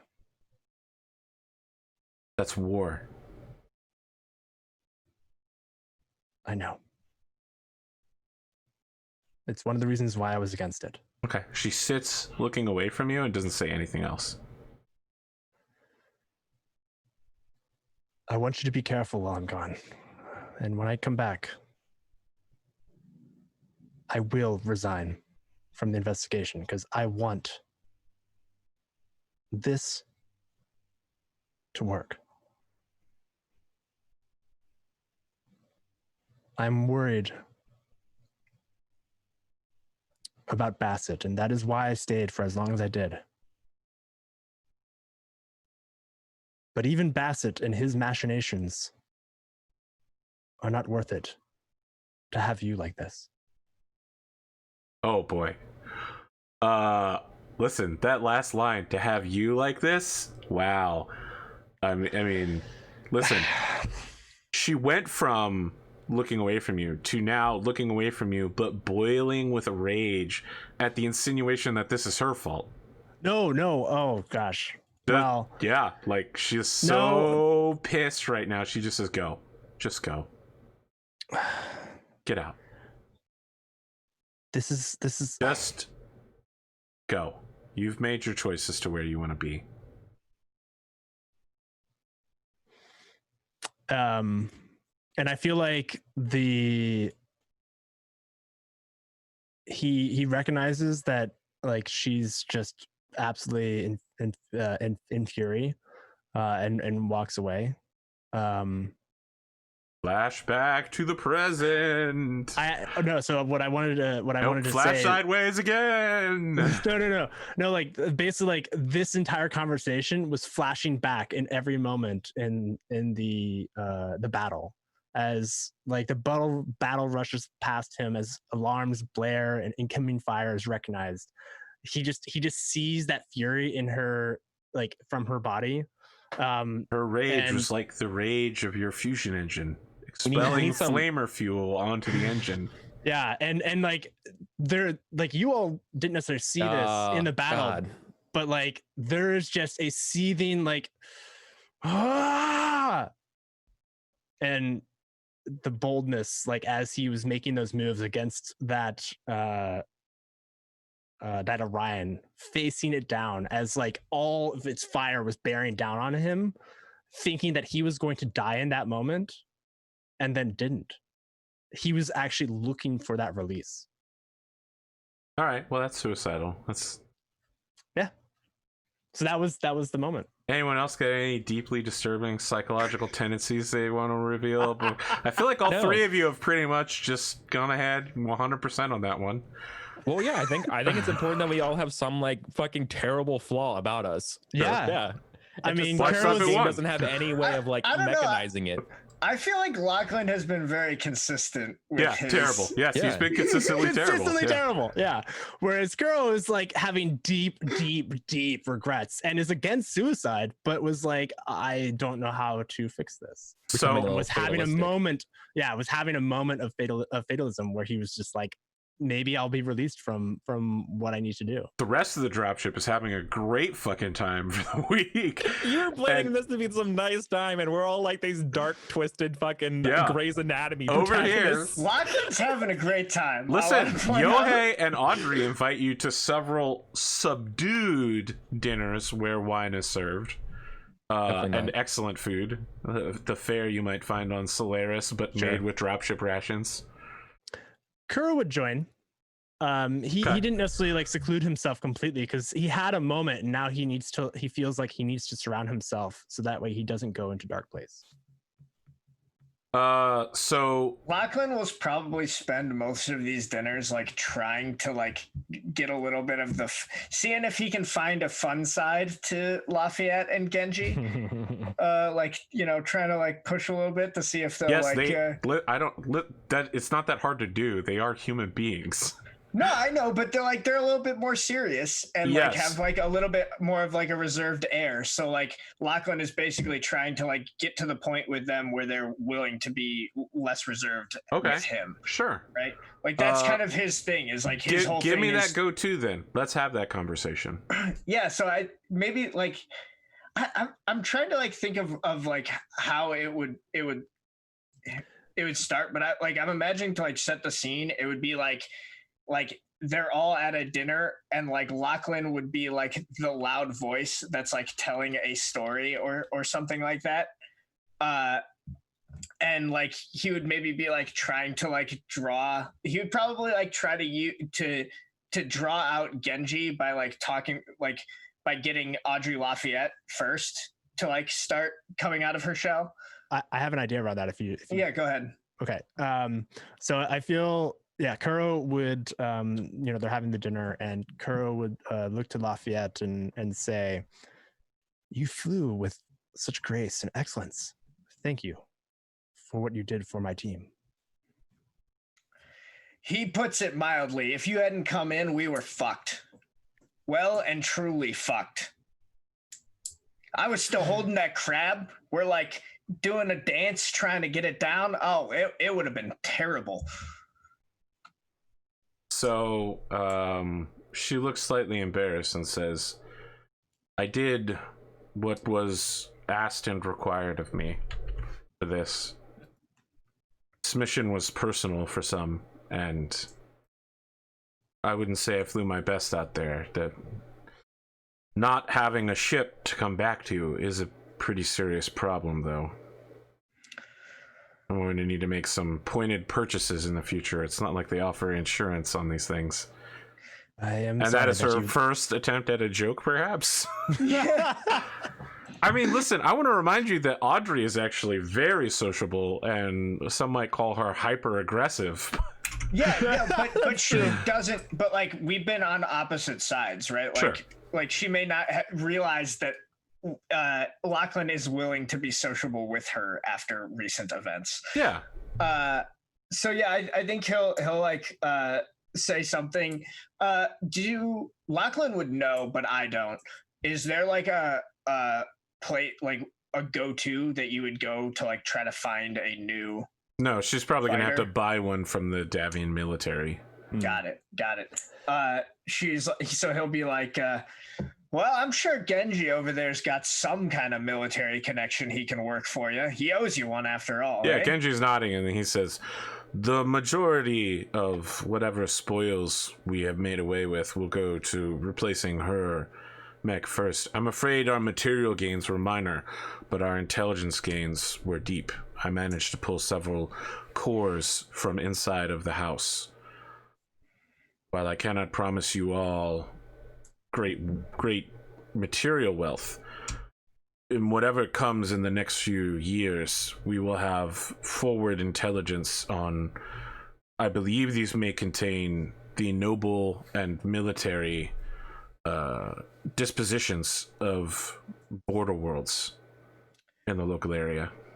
I said it to you before we left, Genji, and I will say it to you now. My eye is on the long wealth, not the spoils from one battle here or there. I want to make sure that in the future, Whittington is a place that cannot afford to be attacked.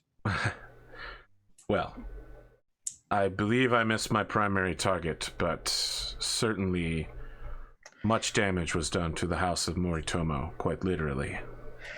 Yes, I did. Actually, I was going to leave this for another time, but I did get a message. We knew it was going to happen eventually, but I do believe they've identified us already. It would be difficult to not identify our specific mechs. A hatchet man is rather rare, as is a Davian dragon. But it gave us burners. You aren't there. Stop that. He's just gonna. Lachlan's just gonna nod and shrug. I came with my. You did come with your burner, literally. Yeah, exactly. Yeah, your literal burner. Hey, dad joke. For what it's worth, this particular individual seems to be placing the brunt of the blame on yours truly. He's just gonna like toast his glass at him. He's just gonna like give him as like a, you're welcome. I mean, he's going to raise his glass and say, the Moritomo family has cost my family deeply. So whatever pain we give them, I hope it is 10 times what I have experienced.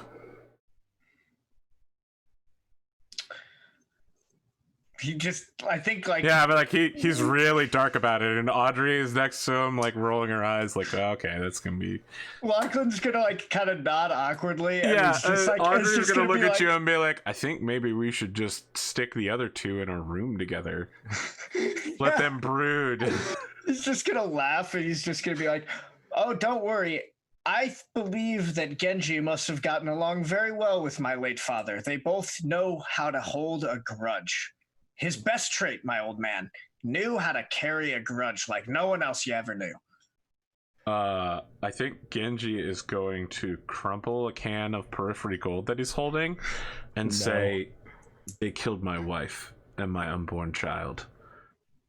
Excuse me, Baron McDougal. Oh, jeez. Yeah, I mean, I think Kuro looks over to Audrey and says, perhaps McDougal can work on his landing. Yours may have been shoddy, but at least you survived. I'm not sure he will. You know what they say, anything you can walk away from. Look, you'll have to excuse Yohei. He's dramatic at times like this. Understandable. I was genuinely trying to give him a compliment. I understand. Look, he's been planning this for years. It took dozens of millions of C-bills to arrange, and frankly, all of the contacts he raised on Valentina have been burned. So we better hope that whatever's in those computer cores is recoverable and useful. Indeed. Absolutely. What's your... She just kind of looks around and her hair floats in zero gravity. She just goes, what's going on with Jasper? He's certainly been a dramatic bitch himself. I think there's like a heavy sigh from Kuro. And he looks at to Audrey. We all have our demons in the past. I have an idea as to what is going on with Jasper, but I don't yet have a means in which I can... Okay, so you don't actually know then? I do. Well... Are any of you gonna do something about it? He trashed the gym. You know how hard it is to trash a gym in zero gravity? I didn't even think about that. Like, as a player, I was like, she's like on a napkin doing the math for like equal and opposite reactions. Like everything he throws gives equal force to launch him back across the room. Yeah. You know what? You know what I think, Audrey? I think that right now, a guy like Jasper is kind of like a bubbling volcano. And right now we got lots of small explosions going on. He trashes the gym. We need the cataclysmic eruption. We need to get him to really blow fuck up. No. And then it'll be good for a while. You're a terrible friend. I agree. Lachlan, that was a terrible idea. Well, you know what? I think it's a good idea. So... Yes, well, there's also a way in which we can let the volcano simmer until it cools. No, that never works. It's got to... Can we stop comparing a human being to a volcano? He's not a natural disaster. It's a bad analogy. I agree. All right. She grabs a bottle of alcohol and just is like, I'm leaving. You all have a good night. It's nice seeing you all again. I'm sure we'll see each other for the rest of the dropship ride, but... Yes. Baron McDougal, you have a drinking problem and maybe a personal management problem. As always, brutal. You have a lovely evening, Miss Lafayette. All right. Several minutes later, Jasper, there's a insistent bing on your door of your cabin. I don't answer it. All right. It keeps binging for about 10 minutes. Yeah, I don't care. All right. You can hear someone not like slamming on it, just going, open the fucking door. Who is it? It's Audrey. I got a bottle of wine. I stole it from McDougal. Could be pretty good. Shink. The All door's right. open. She's like, God, that took so long. All right. She floats into your cabin with the kind of expertise that one would expect. I'm not feeling well. Yeah. Okay. Here. And she like I'm clearly crying. she slowly tosses the bottle at you, which rotates in every direction at once to make it difficult to catch. Oh, for sure. But I catch it anyways. All right. Because my reflexes got improved or will improve. So. All right. She says, look, your friends are worried about you, but apparently they're not willing to do what it takes to talk to you. Lachlan's plan is to make you so upset you explode and then work with the pieces later. What's going on with you? That's my Kuro. No. Sit down. Look, it's nothing. I don't really want to talk about it. I want to talk about it. Like, I'm doing the thing. I'm doing, you know. Yeah, yeah. She's just looking in a mirror. You clearly have something to talk about. When we get back to Whittington, you're not going to see me again. Probably. I don't have anything to say to you or about you. Whatever you say here is secret between us. Look, whatever happened 2 years ago feels like yesterday, okay? And it's a little hard. Okay? I'm just having a hard time right now. She's nodding, like, yeah. It's always gonna hurt. People are gonna tell you that it gets easier, but it doesn't. It's always gonna hurt that much. Your capacity for pain is what's gonna change. Well, I've yet to see it change, okay? So maybe I just need a little bit of time. That's because you're young. All right? Don't worry about it so much. Look, you're going to be in pain for a while. Have you talked to your wife about this? She won't understand. Oh, wow. Listen, she just went from affable to immensely upset. No, it's like she wouldn't understand, and she's far away. As I think, you know, she's trying to be a pilot. She floats over towards you and pokes you in the chest, but in doing so, you both begin floating away from each other. Yeah, I can't do this over a call. Look, you got to make that work. That girl is 10 times too good for someone like you. All right. She's naming my fucking atlas after her. She's a precious little cinnamon roll. Okay. Yeah, I know. That girl is a child. You need to be the one acting like an adult here. Well, it's easier said than done sometimes, okay? So if you're just here to fucking chide me, then leave the line and fucking leave. I'm here for you to talk to me because you won't talk to anybody else, including your wife. She's like practically screaming at this point. Why do you care about me? She's like, I don't care. Then why are you here? Care. Because someone has to take care of you because you can't take care of yourself and your friends are too busy trying to figure out how to piss you off. All right. My brother piloted a crab. Okay? Dante.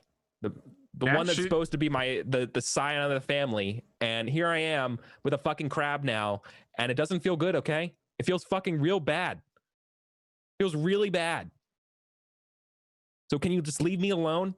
Is that enough for you? What do you want to do with this crab? I mean, it's a crab. You can go destroy the crab. I know. I'm not going to destroy. No. We could just launch it into space if you want. No, that's not. Well, what do you want to do? Put it in a museum? I don't know. I would call it the Dante. Maybe put it at the front gate of your estate. Just mothball it. What do you care about a crab? The crab is meaningless. It's your brother you're worried about. He hides his Dante museum note page idea. He scratches it out. I don't know what I want to do, okay? I don't know. Yeah, she's like in your face now. She's like, this fucking crab is meaningless. It means nothing. It's not your brother's crab. What you miss is your brother. Yeah. The crab, don't be mad about the crab. It's just a machine. If you want to be upset and cry about your brother, that's its own thing. Just do it.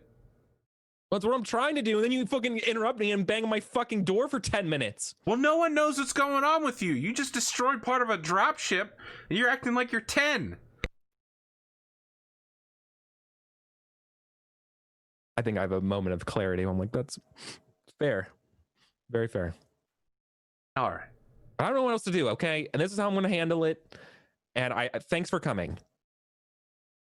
That's it? All right. I'm gone. I don't want her to leave. I want her to tell me it's going to be okay some more, but I'm also pushing her away. Yeah? Yeah. Perfect. Is there, I mean, do you give some indication of vulnerability that she shouldn't leave? No, but I think we do on the TV screen where I'm like doing that Nathan Fillion like thing, you know, or it's I want it, but I don't say anything, and she doesn't see it. All right, she's gone. That's it. Yeah. I just look at the fucking ball of wine and go back and turn on the TV again. All right. The next day, jump procedures begin. You jump back to Winnington. Within several minutes of Kuro being done vomiting, you all are called to the command briefing room of the dropship because of a news broadcast. Jasper, there is a request for you in your Comstar account for a interview with James Jives.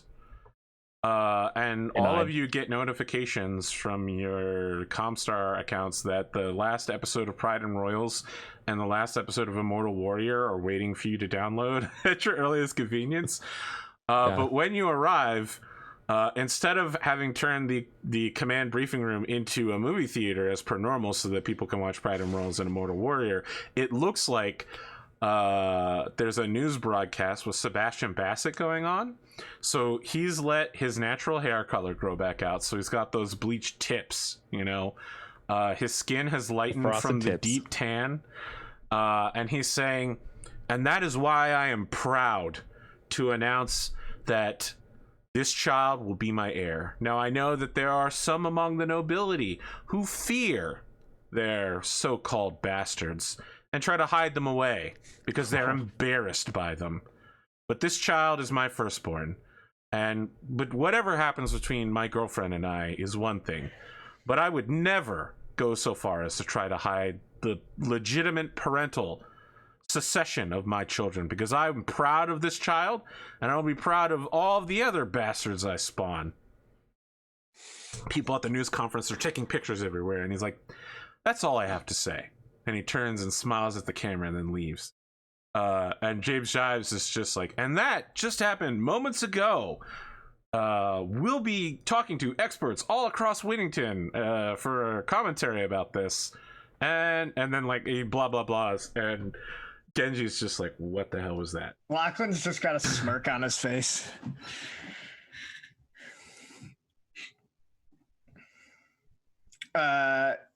Is he asking us what the hell that was? Yes. Lachlan, like he's genuinely confused as to why Sebastian Bassett would be stuck, because I mean it sounds like it's a direct call out to a certain other noble, right? Like he directly mentioned other nobility hiding their bastards, and he just looks around. He doesn't expect an answer. It says, does anyone have any children that they don't want someone to know about here?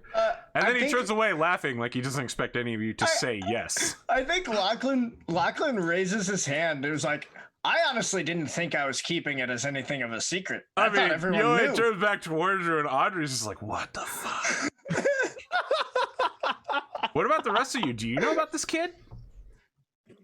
I feel like I probably come in here late at this part, and yeah, I don't really say anything. So to be clear, I think anybody who like cares enough about the rumor mill to investigate would easily be able to figure it out. Like, so far, the rumor mill right now is that the kid is one of Jasper's bastards, and that Rosamund is his mistress. Lachlan hasn't done anything to change that, but he also hasn't done anything to try to hide this kid other than not giving the kid his last name. Yep. Right? Like he's been pulling favors to help the kid. He's been doing all this stuff like that is very clear that if somebody really wanted to, that he has some sort of connection to this kid. But this isn't something that you would have necessarily told us about, right? I can't remember if we like I said, it's not something he would have directly talked to you about, but it's if you want to know, you could have easily known. Is the way I'm seeing it. I couldn't give less of a shit. I think, truthfully, it's your business, and yeah. Well, fine. I mean, I think it's more your concern as Jasper, just because the rumors are like it's your bastard, and you're like, and I know it's not mine. Yeah, it's not mine. Yeah.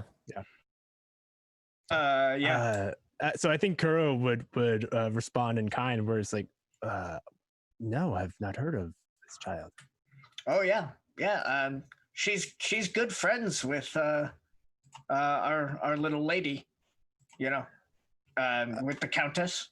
You know, Countess Harmony Lake. They're friends now. It's going great. She's a delightful little girl. And who is the mother? Ooh, man, wow, I love the idea that you don't this. immediately remember. No. I mean, I know as a player, but also Yes, but you don't. Yeah, no, I love the idea. No, Lachlan Lachlan knows. know. Not Lachlan knows. Lachlan is gonna be like, oh, she's not important. Just a woman I met. Oh my god! Like Audrey and Genji both pale as they're infuriated by that answer. Yeah. I think, I mean, Lachlan's the worst, but that's how he would respond to this. Very well. I think Kuro like makes a mental note to like find out who this person is, which he has met her twice now, I think. Yep. Yeah, Correct. I think he's gonna be like, after you see that he sees that you're like really interested, he's like, her name's Rosamund Robinson. Yeah. Yeah, at this, like everybody in the room again is like, what the fuck? Yeah. He's like, I really thought everyone knew about this. I do not try to dig into your personal matters, Lachlan. I know there's much there. Look, it's family tradition to have a lot of children. I'm one of 7. And that's not even counting my illegitimate siblings.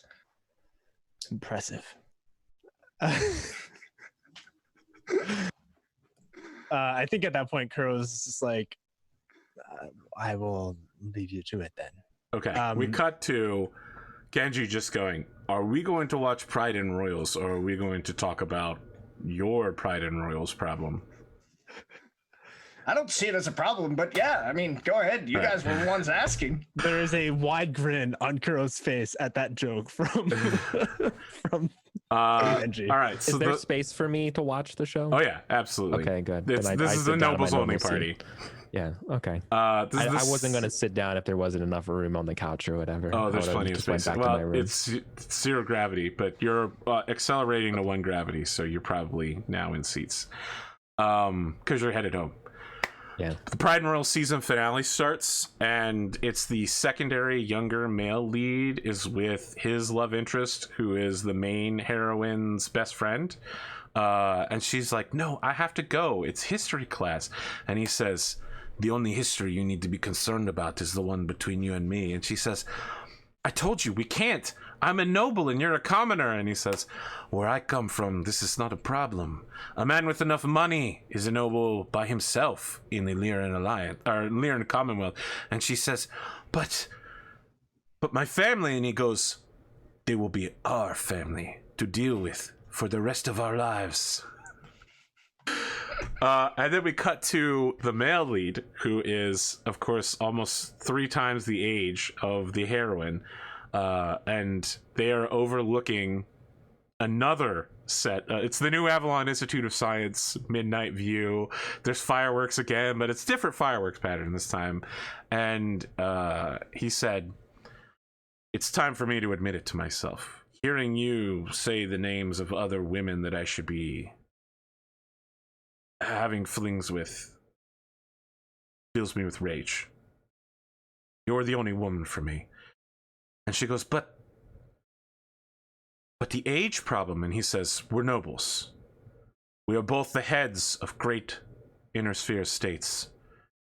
And we have love between us, do we not? And she says, but my mother. And he says, she's already approved. We will grow a new state. The Pride Royal Commonwealth. A super alliance of our realms. And she says, how wonderful. And he goes, come to my room tonight. It is time. And then he leaves. And as he walks around a corridor, someone hits him over the head with a bag and drags him into an alleyway. And we see someone who looks exactly like him standing next to the person that dragged him here. And the shadowy figure goes, good. Now the first prince has been removed. You, his secret evil clone, will replace him. Go now, Hansel 2.0. And he says, yes, that's right. I'm the first prince of the Pride realm. And then he walks away. And that's the season ending, is the prince is being replaced by an evil replacement clone. Oh my god. So terrible, yet so good. Like, people are losing their minds. Like, this is ridiculous. No one could ever have predicted this ending. Like, it's so unreasonable, just to be clear. That actually happens in the storyline of Battletech. Wait, what? In the storyline of Battletech, right about now, Hans Davian is replaced by an evil Capellian clone of himself. Wow. And they have to discover it by, like, trivia questions. They're like, answer the following questions 3. So they've gone Blade Runner. Yeah, it's really bad. All right, the very final scene the very final scene is the Immortal Warrior. His hatchet man mech, the hatchet is stuck in the back of a bandit cattle master that he pulls out, and he sees a dropship taking off into the sky, and someone over the radio does the radio voice of like, that's right, we drove him off, Immortal Warrior. And he goes, no, enemies might be born, but they must be forged into death. And then it says, Immortal Warrior 2, Beyond the Periphery. And it's like 2 allies he's made this season, and then the old ally he made when he started a rebellion in Rosselhag, and like a Draconis Combine samurai who begrudgingly now owes him a favor. It's like the 5 of them blasting off beyond the periphery to take on these bandits in their home. Immortal Warrior 2, Beyond the Periphery, coming to a theater near you. My god, AP. Awesome. Love it. Just bravo. Thank you. That's all I got. How do we feel about this episode? Good shit. Yeah, I liked it. I fucked up Jana again. As is tradition. No, I mean, I was really hoping that I was going to break through, but that last line didn't account for her taking the blame of it. Yeah. And yeah. I'm starting after this week. I'm thinking next week I'm gonna have to try to find a time to like do a short flashback to show some of Lachlan's family life, to get a peek at why he's so Don't worry, up. I've got a thing for Halloween coming up. Nice. Oh. So the start of the very next episode is going to be an interview with Jasper Hiroka with James Jives. If you want it, I'm not. No, I'm not all taking it. Then the very first episode part is going to be Halloween at the McDougal house. Nice. Yeah. Okay. All right. Yeah. So that may give a peek into why he's the way he is.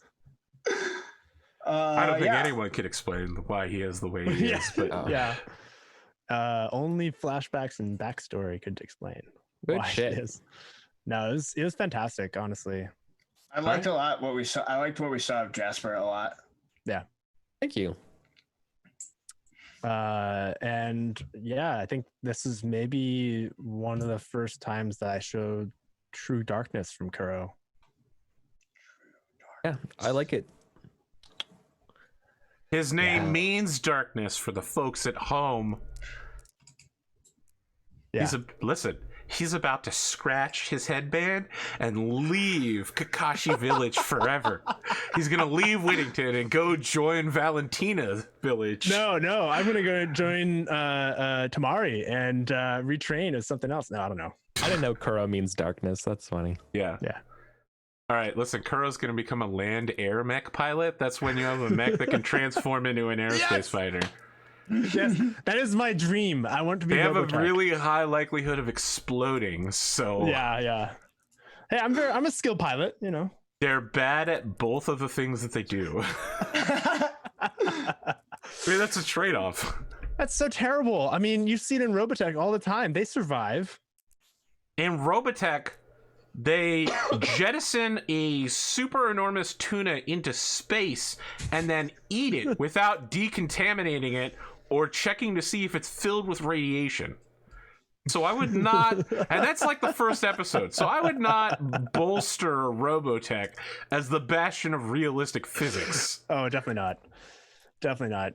No, there is very little realism. It's a space opera for a reason. What about Transformers? We'll talk about Transformers next week. It's going to be really good. Listen, the only thing realistic about Gundam is the politics. I'm still confused as to how mass-produced models are somehow worse than one-off prototypes.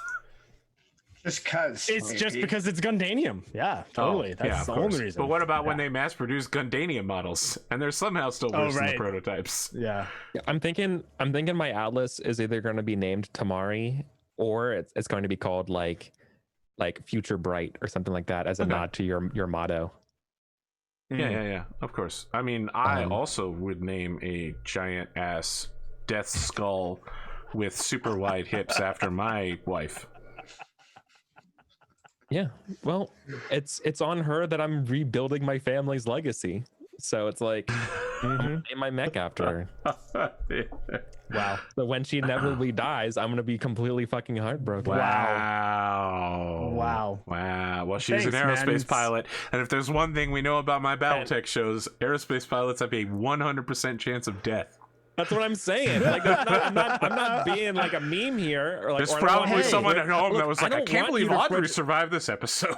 Yeah, I was about to say, like I don't want you to fridge my wife, like, of course. But, you know, that's also they're an aerospace pilot and we play by the rules and stuff. So it's like, I get it. I am very, very thankful that I was able to break the streak of aerospace pilots having 100% death rate. So for the record, I spent 11 XP this session. I claimed a crab, repaired its head, and upgraded my reflexes by 1, which then promoted my gunnery and piloting up by 1 respectively. It cost me 3 to repair, correct? Yes, heavy mech. I'm just gonna spend the 3 and repair my heavy mech. If I barely took damage, the damage will stay until the next time you fight the mech, unless you spend the XP. That was the tough call I had to make last time. I didn't have a lot of damage, and I was like, do I want to spend the full XP? Now, to be fair, I'm glad I did, because it was my left arm that took damage last time, and I would not have a left arm anymore if I didn't repair, so. That's fair. Did you reload the Hatcherman's autocannon? Oh, I have to reload that, so I have to spend 1 XP. Yep. All right, that's it. We'll be back next week, assuming I don't have any studio problems. Yeah, good luck with that, buddy. Yeah, we'll see. Mm-hmm. I like the way you say that, Eric. Like, it's an impossibility. All right. Man, thanks for running this game. This was a great episode. Yeah, it was a great episode. Thanks for acting like an angry, spoiled child. It was welcome. Extremely realistic to me in terms of. Well, for the record though, like I want you to know that I think domestic violence is absolutely off limits. I'm not going to go there with him. Just so you know, I just take it out on like physical shit. Just so you know, like understood. Like, dims. Yeah, right. So like, just so you know, that's where I'm going with it. Mm-hmm. And so we didn't really discuss veils or anything like that. But I want you know, generous, generous or fair game. But like, I'm not going to ever go to that. Right. Understood. All right, that's it for this episode. Cool. Yeah.